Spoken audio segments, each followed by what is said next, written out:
Hi అండి. ఈరోజు morning వాకింగ్కి వచ్చినప్పుడు ఇక్కడ పక్కనే పొలంలో ఉన్న గెనం మీద పొనగంటి కూర చాలా ఉంది. నేను చూపించా కదా ఒకసారి ఆంటీ వాళ్ళందరూ కోస్తున్నారని. సరే మేము కూడా కోసుకుందాము అని చెప్పి ఇక్కడికైతే వచ్చి కోసాము.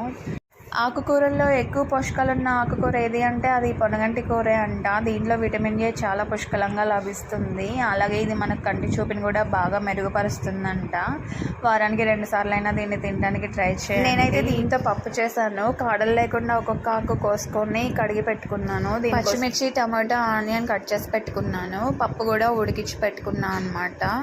అన్నీ కలిపి కుక్కర్లో వేసి విజిల్స్ పెట్టే కంటే ఇలా విడిగా ట్రై చేయండి. టేస్ట్ చాలా బాగుంటుంది. మరీ మెత్తగా కాకుండా కొంచెం ఆకుకూర పప్పులా కనిపిస్తూ ఉంటుంది. ఇప్పుడైతే ఒక గిన్నె పెట్టుకొని దాంట్లో ఆయిల్ తీసుకొని తాలింపు వేసుకుందాం. ఫస్ట్ జీలకర్ర, ఆవాలు, పచ్చిశనగపప్పు తాలింపు వేసుకొని దీనిలో దంచి పెట్టుకున్న వెల్లుల్లిపాయలు వేసుకొని అవి ఎర్రగా వేగిన తర్వాత ఒక గుప్పెడు కరివేపాకు వేసుకొని ఫ్రై చేసుకోవాలి.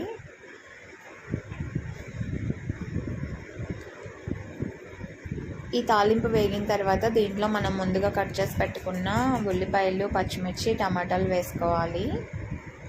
ఇవన్నీ వేసుకొని కలుపుకొని సాఫ్ట్గా ఉడికేంత వరకు వీటిని ఉడికించుకోవాలి.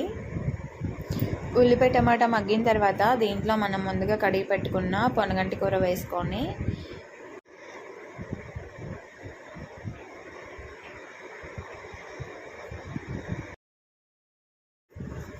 మొత్తం ఉల్లిపాయలు కలిసేలాగా కలుపుకొని ఈ పొనగంటి కూరని మగ్గించుకోవాలి.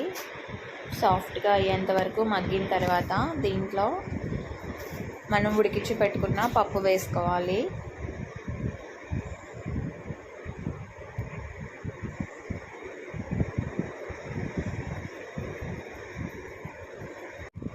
దీనిలో ఒక నిమ్మకాయ సైజ్ అంతా చింతపండు నానబెట్టుకొని గుజ్జు తయారు చేసుకొని ఆ చింతగుజ్జు వేసుకోవాలి.